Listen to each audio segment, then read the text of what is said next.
मुजाहिदो मुजाहिदो लगाओ ज़र्ब हैदरी, लगाओ ज़र्ब हैदरी। बिस्मिल्लाहिर्रहमानिर्रहीम। नबी पाक सल्लल्लाहु अलैहि वसल्लम एक दफ़ा एक जनाजा पढ़ाने के लिए जा रहे थे और वो जनाजा रईसुल मुनाफिकीन अब्दुल्ला बिन उबई का था।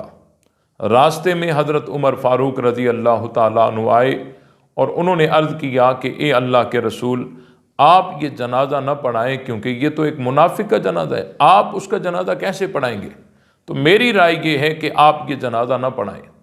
हज़रत उमर फ़ारूक रज़ी अल्लाह ताला अन्हु ने अपनी राय का इजहार किया, हुज़ूर अलैहिस्सलाम के सामने अपनी राय को रखा, लेकिन आप अलैहिस्सलाम आसमानी हुक्म के पाबंद थे। जब तक आसमानों से मने नहीं आनी थी तो हुजूर अलैहिस्सलाम ने रुकना भी नहीं था। आप अलैहिस्सलाम चले गए और जनाजा पढ़ा दिया। जनाजा पढ़ाया और जब तक तदफीन होती रही हुजूर अलैहिस्सलाम उस कब्र के ऊपर खड़े रहे। अब ये सारा मंजर अल्लाह ताला देख रहा था। अल्लाह ताला ने हज़रत जिब्राइल अलैहिस्सलाम को भेजा और कुरान मजीद की ये आयतें नाजिल हुई, वला तुसल्लि अला अहदिम मिनहुम माता अबदुं वला तक़ुम अला कब्री इन्नहुम कफरू बिल्लाहि व रसूलिही व मातू वहुम फासिकून। ये सूरह तौबा है, आयत नंबर 84 है। ये आयतें नाजिल हुई कि ए मेरे महबूब, आइंदा इनमें से कोई भी मरे आपने जनाजा नहीं पढ़ाना और कब्र पर खड़े होने की इजाज़त भी नहीं है। तो इस आयत के नुज़ूल के बाद हुजूर अलैहिस्सलाम ने फिर कभी किसी मुनाफिक का जनाजा नहीं पढ़ाया।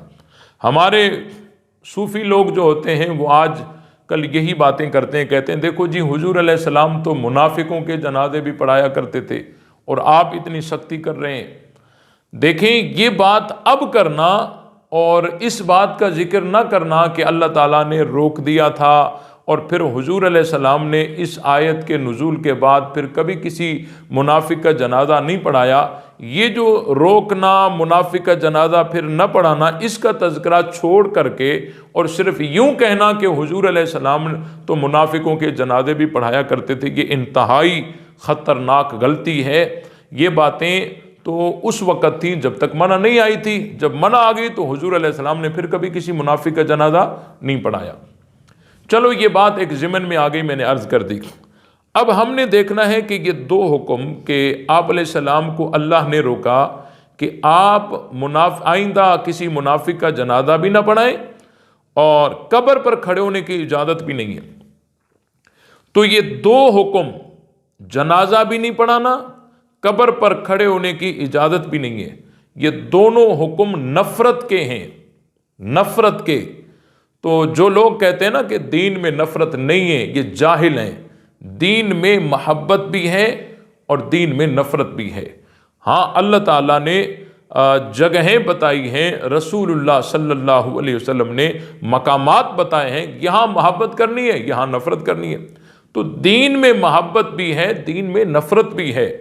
आप अलैहिस्सलाम की खिदमत में एक जनाजा लाया गया, आका जनाजा पढ़ाइए। आप अलैहिस्सलाम ने फरमाया ना ना, इन्नहु कान युबग़िज़ु उस्मान, इसके सीने में मेरे सहाबी उस्मान का बुग़्ज़ है।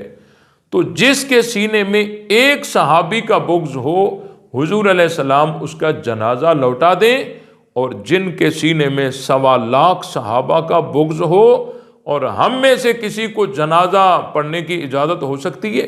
कतई नहीं। तो अर्ज़ ये कर रहा था कि अल्लाह ताला ने दो हुक्म नाजिल किए, आइंदा इनमें से कोई मरे आपने जनाजा नहीं पढ़ाना और कब्र पर खड़े होने की इजाज़त भी नहीं है। पता चला कि दीन में जहाँ मोहब्बत की बातें हैं वहाँ नफ़रत की बातें भी हैं।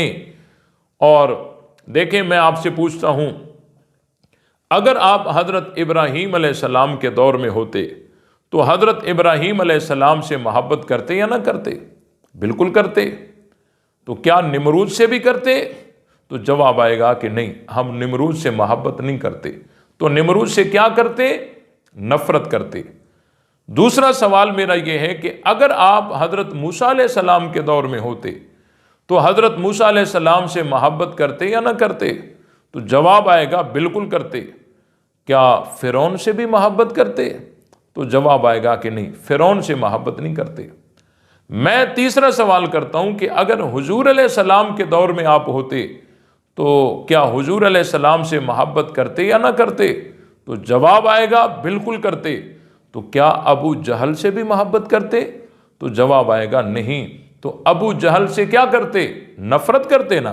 तो बात को समझिए, जिस तरह हजरत इब्राहीम से मोहब्बत और निमरूद से नफरत ये फिरका वारियत नहीं है, जिस तरह हजरत मूसा अलैहिस्सलाम से मोहब्बत और फिरौन से नफरत ये फिरका वारियत नहीं है, जिस तरह हुजूर अलैहिस्सलाम से मोहब्बत और अबू जहल से नफरत ये फिरका वारियत नहीं है, उसी तरह सहाबा से मोहब्बत और दुश्मनाने सहाबा से नफरत भी फिरका वारियत नहीं है।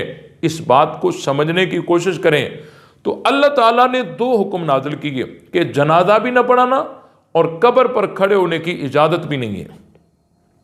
अब एक हुक्म तो समझ आ रहा है कि जनाजा भी न पढ़ना, लेकिन कब्र पर खड़े होने से भी रोका गया।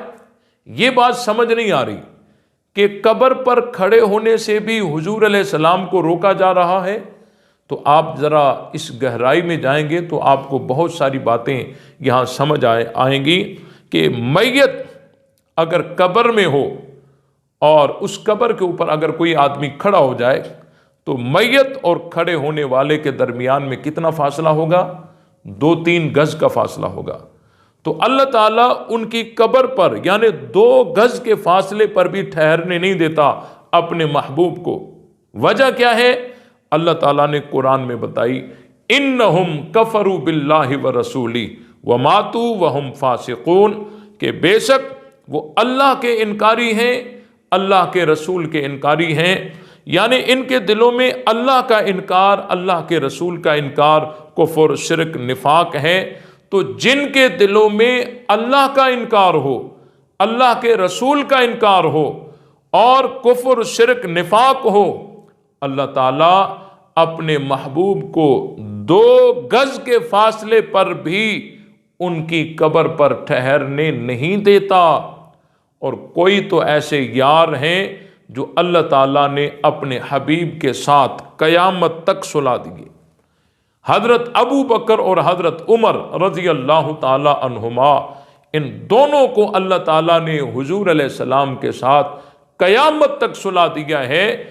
जो रब हजरत आदम को बगैर माँ बाप के पैदा करने पर कादिर है, जो रब हजरत ईसा को बगैर बाप के पैदा करने पर कादिर है, जो रब चलते हुए दरिया पर रास्ते बनाने पर कादिर है, वो रब अगर चाहता तो इन दोनों को हुजूर अलैहिस्सलाम से अलग कर देता।